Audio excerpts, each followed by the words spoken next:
The Atomic Theory by Marshall Bassam and Colin Moore. Democritus. Democritus was one of the first people to discover and discuss the atom.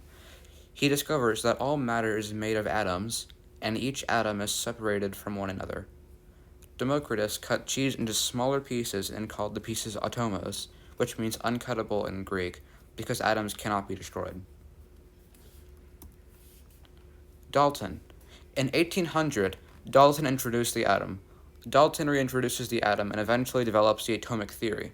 Dalton says and believes that atoms are the smallest unit of structure. Dalton envisioned that atoms are small, wooden balls. He did many experiments using gases and compounds. He concludes these experiments with the atomic theory. Atoms of the same element have the same density. All substances are made out of atoms, and atoms join together to form compounds. This density is likely the most important as the other scientist theories because they all have something to do with Dalton's atomic theory. Thomson.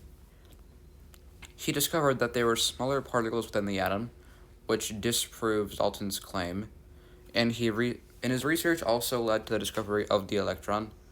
Thomson made an experiment by placing negative and positive plates in a cathode ray to see how the ray would be affected. He observed how the negative and positive plates repelled. Using the plum pudding model to represent electrons moving around a proton, this is a picture. As you can see, the electrons moving around a bigger proton. Rutherford. Rutherford discovered the atomic nucleus. He discovered that some elements could have positively charged particles.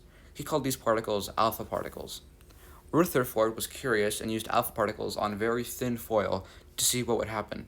He observed how they were repelled by gold atoms. He eventually concludes that all of an atom's mass are in one region of the atom, and then the rest is just empty space. Bohr. Bohr published a more detailed model of the atom. He hypothesized that electrons can move around the nucleus at fixed distances from the nucleus based on the amount of energy that they have. His hypothesis was correct, as you can see.